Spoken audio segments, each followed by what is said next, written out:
Option trader அன்பர்கள் அனைவருக்கும் அன்பு வணக்கங்கள். இன்னைக்கு நம்ம வந்துட்டு ஆகஸ்ட் 5ஆம் தேதி சந்தையில் என்ன மாதிரி மார்க்கெட் மூவ்மெண்ட்ஸ் நடந்தது, அதை நேற்றைய லெவலோட ஒப்பீடு பண்ணி நம்ம ஆய்வு பண்ண போறோம். நாளைக்கு உண்டான லெவல்ஸை நம்ம பார்க்கலாம்.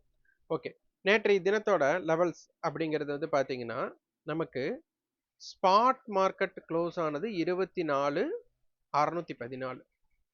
ஆனால் நம்மளுடைய சிந்தட்டிக் ஃபியூச்சர் பார்த்தீங்கன்னா 24,510 தான் க்ளோஸ் ஆயிருந்தாங்க. அப்போ நம்ம என்ன பண்ணுறோம், 24,500 கால் புட்டை ஏடிஎம் எடுத்துக்கிறோம். ஸோ அதனுடைய காமன் ஏடிஎம் அப்படின்னு பார்த்தா நமக்கு 148 ரூபாய். அதை நம்ம என்ன பண்ணுறோம், ரவுண்ட் ஆஃப் 150 அப்படின்னு எடுத்துக்கிறோம். ஏன்னா காலோட விலை 153, புட்டோட விலை 143. ஆனால் 148 ரூபாய் அப்படிங்கிற சராசரி வரும். அப்போ அதனால நம்ம அதுக்கு நியர்பையாக இருக்கிறது 150. ஸோ என்ன பண்ணுறோம், 24,500 ஸ்ட்ரைக்கை சூஸ் பண்ணி அதுலேருந்து 150 பாயிண்ட் ப்ளஸ் ஆர் மைனஸ் பண்ணுறோம். அதில் நமக்கு 24,350 கால் அப்படிங்கிற ஒரு ஐடிஎம் காலும் 24,650 புட் அப்படிங்கிற ஐடிஎம் புட்டும் நமக்கு கிடைக்குது. அது ஐடிஎம் ஆப்ஷனில் தான் என்ன இருக்கும்னா இன்ட்ரென்சிக் வேல்யூ இருக்கும். அப்போ மார்க்கெட்டு 24,510. நீங்கள் இன்ட்ரென்சிக் வேல்யூ எல்லாமே பலர் வந்துட்டு ஸ்பாட்டுக்கு கணக்கீடு செய்வீங்க. நான் ஸ்பாட்டுக்கு கணக்கீடு செய்யறதில்ல, சிந்தட்டிக் ஃபியூச்சருக்கு தான் கணக்கீடு செய்கிறேன். இதில் நீங்கள் தெளிவாக இருந்துட்டாலே போதும். அப்போது மார்க்கெட் வந்து நேற்றைய தினம் முடிவுற்றிருக்கிற பார்த்தீங்கன்னா கிட்டத்தட்ட 100 பாயிண்ட் டிஸ்கவுண்ட்ல இருக்கிற மாதிரி மார்க்கெட் முடிஞ்சிருக்கு. அவ்வளோதான், இதை நீங்கள் புரிஞ்சுட்டீங்கனாலே போதும். அப்போ 24,350 காலுக்கு 160 ரூபாய் அப்படிங்கிற இன்ட்ரென்சிக் வேல்யூ, 24,650 புட்டுக்கு 140 ரூபாய் அப்படிங்கிற இன்ட்ரென்சிக் வேல்யூ. இதை கொண்டு போய் நீங்கள் அங்கே மார்க் பண்ணிட்டாலே போதும். அவ்வளோதான் இந்த ரெண்டு டேட்டா. அதுக்கப்புறம் 300 அப்படிங்கிற டோட்டல் ரேஞ்ச். இது சிந்தட்டிக் ஃபியூச்சருங்க. இது நம்ம காலையில் கொடுத்துருந்த பேரல் ஏரியா அப்படின்னு கொடுத்துருந்தோம். அந்த பேரல் ஏரியாவை சப்போர்ட் பண்ண பார்த்துருக்காங்க பாருங்க காலையில் இந்த இடத்துல. மார்க்கெட் இதற்கு அப்புறம் தான் என்ன ஆகுதுன்னா கொஞ்சம் ஃபாலிங், அதாவது மார்க்கெட் இறங்கறதுக்கு ட்ரை பண்ணுறாங்க. கரெக்டாக மார்க்கெட் வந்துட்டு சப்போர்ட், ப்ரீவியஸ் க்ளோஸை சப்போர்ட் பண்ணிட்டு மார்க்கெட் வந்துட்டு மேலே போகிறாங்க. இதில் பாருங்க, இப்போ நான் ஸ்பாட்டோட சார்ட்டும் வைக்கிறேன், ஃபியூச்சரோட சார்ட்டும் வைக்கிறேன். இது பார்த்தீங்கன்னா உங்களுக்கு தெரிஞ்சிடும். நமக்கு ஸ்பாட்டோட சார்ட் இது, இது வந்து சிந்தட்டிக் ஃபியூச்சரோட. அவ்வளோதான். அப்போ இதற்குன்னா டிஃப்ரெண்ட் உங்களுக்கு தெரியும். இதை வந்து நம்ம மெம்பர்ஷிப்பில் இணைகிறவங்களுக்கு நம்ம ஃப்ரீ ஆக்சஸ் கொடுத்துட்ருக்குறோம். அப்போ கரெக்டாக மார்க்கெட் வந்து பேரல் ஏரியாவுக்கு மேலே இருந்திருக்கிறாங்க, கண்ட்ரோல் ஏரியாக்குள்ளே மார்க்கெட் இருந்திருக்காங்க. இதுதான் லாஜிக். ஓகே, அடுத்தது பாருங்க, நமக்கு 24,350 காலை சூஸ் பண்ணியிருக்கிறோம். ரெண்டு சார்ட்டுமே நான் உங்களுக்கு போட்டுக்கலாம், அப்போ தான் உங்களுக்கு இது புரியும். ஓகே, இப்போ 24,350 காலில் நம்ம இங்கே ரெண்டு டேட்டாவும் உள்ளே போடணும். என்ன போடணும், 160 அண்டு 300. இதை நம்ம மென்ஷன் பண்ணிக்கலாம்.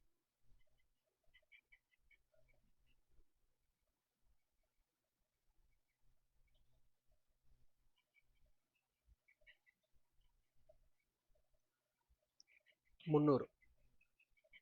அடுத்தது 160.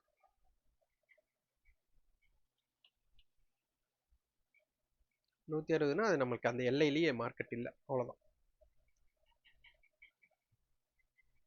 அடுத்தது 24,650 புட்டுக்கு 140 ரூபாய் அப்படிங்கிற இன்ட்ரென்சிக் வேல்யூ. அதே போல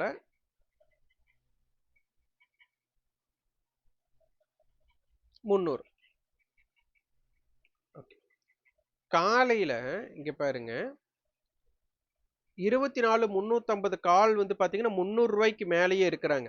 இந்த 300 கட் பண்ணும்போது தான் உங்களுக்கு என்ன நடந்திருக்கு இப்போ பார்த்தா தெரியும். இந்த பெரிய கேண்டில்ஸ் எங்கே வேணாலும் அமையலாம் அல்லவா? இங்கே பாருங்க,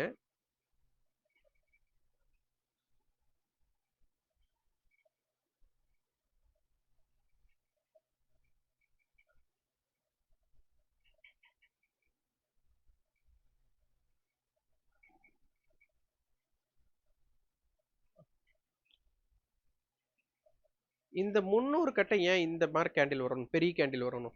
இதை உங்களை பார்க்கறக்கு ஆர்வமாக இருக்கிற மாதிரி நான் பண்ணணும் அப்படின்னா இங்க பிக் இன்ஸ்டிடியூஷன்ஸ் எங்க என்ட்ரி ஆகுறாங்க அப்படிங்கிற ஒரு விஷயத்தை இங்க பார்க்கலாம் அப்படின்னு நம்ம சொல்லிடலாம். ஆனா அப்படி கிடையாது. இது டோட்டலா என்னன்னா சப்ளை அண்ட் டிமாண்ட் கான்செப்ட்ல ஒர்க் அவுட் ஆகுறது இல்ல. இது இன்ட்ரின்சிக் வேல்யூ கான்செப்ட்ல தான் நம்ம பார்த்துட்டு வரோம்னு சொல்லிட்டு இந்த இடத்துல அந்த 300 கட்டை இந்த இம்பாக்ட் பண்ணியிருக்காங்க. அதே சமயம் நமக்கு இவங்க என்ன பண்ணியிருக்காங்கன்னு பாருங்க. அவங்க 300க்கு கீழே வரும்போது இந்த இடத்துல பாருங்க பெரிய கேண்டில் அவங்களுக்கு. ஸோ இது எல்லாமே நீங்க இது புரிஞ்சுக்கலாம். இது எதற்காக அப்படின்ட்டு. அதனால தான் நம்ம வந்து தெளிவா நம்ம பார்த்துட்டே வந்துட்டுருக்கிறோம். இன்ட்ரின்சிக் வேல்யூ கால்குலேஷன் மட்டும் தான் எடுத்துட்டு இருக்கோம். வேற எந்த கால்குலேஷன் பெருசா நம்ம எடுத்துக்கவே இல்ல. ஸோ இதுல நீங்க என்ன புரிஞ்சுக்கணும்னா, இந்த மார்க்கெட்ல இதை பத்தி நீங்க அனலைஸ் பண்ணி ஸ்ட்ராட்டஜி பில்ட் பண்ணாலே போதும். இந்த 2 லெவல்ஸ நீங்க பார்த்தாலே போதும். அப்ப காலையில பார்த்தீங்க அப்படின்னா, இவங்க 300க்கு மேல இருக்கும்போதும் என்ன இருக்கு? நமக்கு 24,650 புட் அவனோட இன்ட்ரின்சிக் வேல்யூக்கு மேல இங்க டிராவல் ஆயிருக்கான். ஆனா 300க்கு கீழ அவங்க வந்ததுக்கு அப்புறம் இவங்க டிராவல் எகெயின்ஸ்ட் ஆயிருக்கு. அத நீங்க புரிஞ்சுட்டாலே போதும். இந்த இடத்துல பார்த்தீங்கன்னா, இவங்களோட ப்ரீவியஸ் க்ளோஸ் 230. இவங்க ப்ரீவியஸ் க்ளோஸ்க்கு கீழ வரவே இல்ல கால். ஆனா புட் மட்டும் ப்ரீவியஸ் க்ளோஸ்க்கு மேல போயிட்டு மீண்டும் அங்கிருந்து கீழ வந்திருக்காங்க. இதெல்லாம் ஒவ்வொரு சிம்டம்ஸ நமக்கு காட்டும். அதனால இதை நன்றாக புரிஞ்சுக்கணும். இன்னைக்கு வந்து நியூஸ் பேஸ்டா இருந்தாங்க. ஐடி மீட்டிங் பாயிண்ட் இன்கிரீஸ் ஆனாங்க. ஓகே. நாளைக்கு உண்டான லெவல்ஸ்க்கு பார்த்துடலாம்.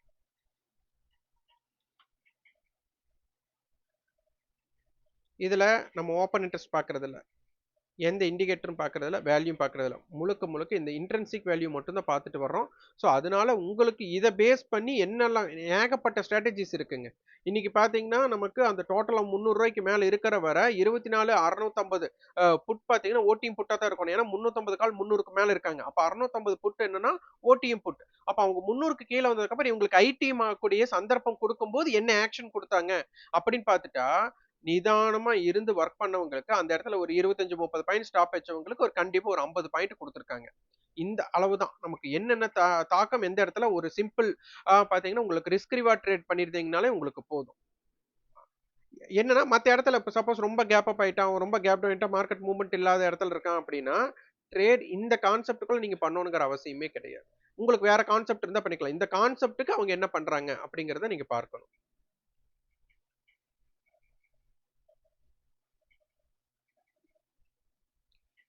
இப்போ எனக்கு ஃபியூச்சர் எங்க இருக்காங்கன்னு பார்க்கணும். இப்ப 24,550 ஸ்ட்ரைக் நான் சும்மா எடுத்துட்டேன். புட் ஆப்ஷன் ரூ. 113, கால் ஆப்ஷன் வந்து ரூ. 170. அப்ப இது கிட்டத்தட்ட பார்த்தீங்கன்னா, ஒரு ரூ. 60 டிஃபரண்ட்.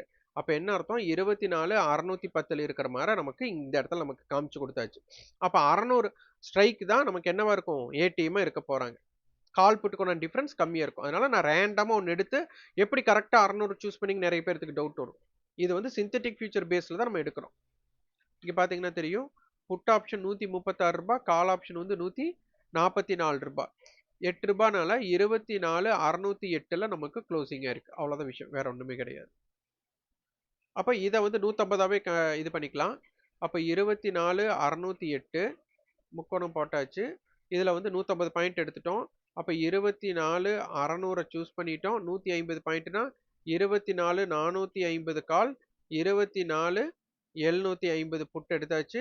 450 காலுக்கு பார்த்தீங்க அப்படின்னா ரூ. 158. இதுவே வந்து 750 புட் பார்த்தீங்கன்னா ரூ. 142. இது ரூ. 300. இதை கொண்டு போய் நம்ம என்ன பண்றோம்? 450 கால்ல 158, 300 போட்டுக்கோங்க. 750 புட்ல 142, 300 போட்டுக்கோங்க. என்ன மாரி இம்பாக்ட் பண்றாங்க இவங்க 2 பேரும். இப்ப 450 கால் 300க்கு மேல இருந்தா மார்க்கெட் 750க்கு மேல இருக்கணும். அவ்வளவுதான் லாஜிக். அப்ப 750 புட் என்ன ஆயிடும்? ஓடிஎம் ஆயிடணும். அப்ப இவங்க 300க்கு மேல இல்ல அப்படின்னா 750 புட் என்னவா மாறிடும்? ஐடிஎம்மா மாறிடும். இதே 750 புட் ரூ. 300க்கு மேல இருந்தா மார்க்கெட் 24,450க்கு கீழ இருக்கணும். சோ இந்த மாரி லாஜிக்ஸ கொஞ்சம் யோசிச்சு நீங்க வந்து ட்ரேட் பண்றதுக்கு முயற்சி பண்ணுங்க. ஃபர்ஸ்ட் எடுத்ததுமே ட்ரேட் பண்ணாதீங்க. சார் இப்படி இருந்தா பை பண்ணலாமா? இப்படி இருந்தா செல் பண்ணலாமா? அப்படின்னு நெறைய இருக்கும். நீங்க ஒவ்வொரு கேள்வி கேட்கலாம். அதுக்கப்புறம் நீங்க இத பார்த்தீங்களா? அத பார்த்தீங்களா? அப்படின்னு நான் என்ன பண்ணலாம்? சமாளிக்கிறதுக்கு நான் என்ன வேணாலும் பேசலாம். என்னன்னா இது நீங்களா ரிசர்ச் பண்ணணும். இந்த இடம் நாம் காமிச்சு கொடுத்தாச்சு. இந்த இடத்துல என்னெல்லாம் ரியாக்ட் ஆகுறான்? என்ன மாரி ப்ராபபிலிட்டீஸ் நடக்குது? என்ன மாரி ரிஸ்க் ரிவார்ட் எடுத்தா சக்சஸ் ஆகும் நீங்க கொண்டு வாங்க. அப்பதான் ஜெயிக்க முடியும். இத நீங்க ஆட்டோமேட்டட் பண்ணி, இண்டிகேட்டர் பண்ணி என்ன வேணாலும் பண்ணிக்கலாம். ஆக மொத்தம் நீங்க என்ன பண்ண போறீங்கன்னு உங்களுக்கு தெரிஞ்சு நீங்க பண்ணுனா போதும். ஸோ அதனால மார்க்கெட்ல இந்த இன்ட்ரின்சிக் வேல்யூக்கு உண்டான அ மிக முக்கியத்துவத்த நம்ம இங்க பார்த்துட்டு வர்றோம். இது வந்து டோட்டல்டு இப்படித்தான் ஆப்ஷன் வர்த்தகம் ஒர்க் ஆகுது. நீங்க வரைபடம் பார்க்கறீங்க அப்படின்னா, இந்த இடத்துல வரைபடத்துல என்ன மாற கேண்டில்ஸ் ஒர்க் ஆகுது அப்படிங்கிறதை நீங்க பார்த்து தெரிஞ்சு கொள்ளுங்க. நன்றி, வணக்கம்.